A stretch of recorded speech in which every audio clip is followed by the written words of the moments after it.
সবার খুশিতেই আমি খুশি। সবাই যেন সবসময় এভাবে খুশি থাকে। আলহামদুলিল্লাহ, সবার খুশিতেই আমি খুশি। আসসালামু আলাইকুম আপুরা ভাইরা, সবাই কেমন আছেন? আলহামদুলিল্লাহ, আপনাদের দয়ায় আমি কিন্তু অনেক ভালো আছি।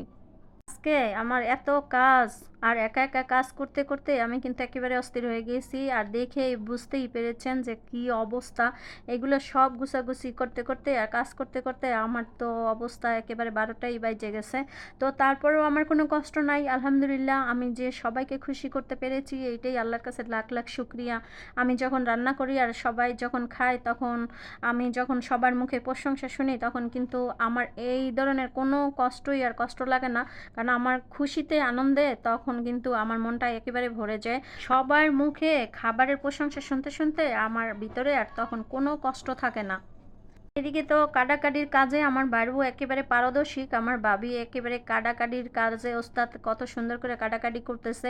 কারণ কাটাকাটি করবে না কেন? কারণ আমার তো কাটাকাটি করার কোনো সুযোগ নেই। আমার কিন্তু আজকে অনেক কাজ, আর আজকে সবাই খাবে, আর এই জন্য কিন্তু আমি গরুর মাংস রান্না করব। এখানে 2টা বড় এলাচ, আর এখানে একটু জয়ত্রী, সাদা গোলমরিচ, কালো গোলমরিচ, একটু স্টার মশলা, কালো গোলমরিচ, তারপরে দারচিনি, এলাচ, তেজপাতা সব কিছু নিয়ে এই যে আমি পেঁয়াজের সঙ্গে দিয়ে দিলাম। আর এই মশলাগুলো সব কিছু আস্তে আস্তে দিয়ে দিলাম। মশলাগুলো পেঁয়াজের সাথে ভালো করে ভাইজিয়া তারপরে এখানে আদা রসুন বাটা দিয়ে দিলাম। আর আদা রসুনগুলোও ভালো করে কষাই নিব। এখানে দিয়ে দিলাম জিরা বাটা, এবারে দিয়ে দিলাম ধনিয়ার গুঁড়া, হলুদের গুঁড়া, দিয়ে দিলাম মরিচের গুঁড়া, দিয়ে দিলাম একটু পানি। এবার পানি দিয়ে ভালো করে কষায় নিব। তো অন্য অন্য মশলা তো আমি আস্তে আস্তে দিয়ে দিছি। আপনারা যদি রান্না করতে ঝামেলা মনে করেন, তাহলে মশলাগুলো এইভাবে আস্তে আস্তে দিয়ে তারপর গরুর মাংসটা ভুনা করে নেবেন। আজকে আমি খিচুড়ির সঙ্গে গরুর মাংস ভুনা করতেছি। আর আজকে যেহেতু খিচুড়ি, আর খিচুড়ির সঙ্গে কিন্তু গরুর মাংস ভুনাটা খুবই ভালো লাগে খেতে।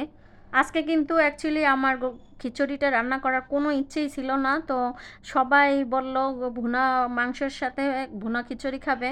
তো প্রথমেই আপনাদেরকে বলেছিলাম সবার খুশিতে আমার খুশি। আমার খুশিতে কিন্তু কিছুই যায় আসে না। কারণ আমি তখনই খুশি থাকি সবাই যখন খেয়ে খুশি থাকে।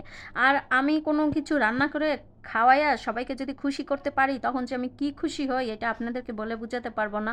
তো সবাই যখন খুশি হয়ে যায়, সবাই যখন ভালো বলে, তখন কিন্তু গর্বে আমার বুকটা ভরে যায়। তখন আমি খুবই খুশি হয়ে যাই সবার কথায়। আজকে গরুর মাংসটা কিন্তু আমি সাতকরা দিয়েই রান্না করব। আর এই সাতকরাগুলো কাইটে আমি তারপরে ফ্রিজে রেখে দিছিলাম। সাতকরার অনেকগুলো ভিডিও আমি ছেড়েছি, আপনারা দেখেছেন। তো গরুর মাংস একেবারে সঠিকভাবে কীভাবে সাতকরা দিয়ে রান্না করতে পারবেন সেটাও কিন্তু আজকে দেখিয়ে দিচ্ছি। গরুর মাংসটা কিন্তু একেবারে ভালো করে কষানো হয়ে গেছে। আর মোটামুটি সিদ্ধ যখন হয়ে আসবে, তখনই কিন্তু এই সাতকরাটা দিতে হবে। আর সাতকরা কেটে কিন্তু আমি ডিপে রেখেছিলাম। আর সাতকরাটা একেবারে ডিপের থেকে নামাইয়াই গরুর মাংসের ভিতরে দিয়ে দিতে হবে। তো আমিও দিয়ে তারপরে গরুর মাংসটা ভালো করে কষিয়ে নিচ্ছি। আর এইদিকে আমার বাইর বউ তো কাটাকাটি করতে করতে একেবারে অস্থির হয়ে গেছে। তো আমার বাইর বউ বলতেছে আমার একেবারে শক্তিটা কমে গেছে কাটাকাটি করতে। তো গরুর মাংস খাইলে কিন্তু অনেক শক্তি বাড়ে। তো বাইর বউরে উঠে একটু গরুর মাংস দিলাম, ও একটু খেয়ে বললো যে অনেক মজা হয়েছে। আর খেয়ে ওর একেবারে শক্তিটা বেড়ে গেছে।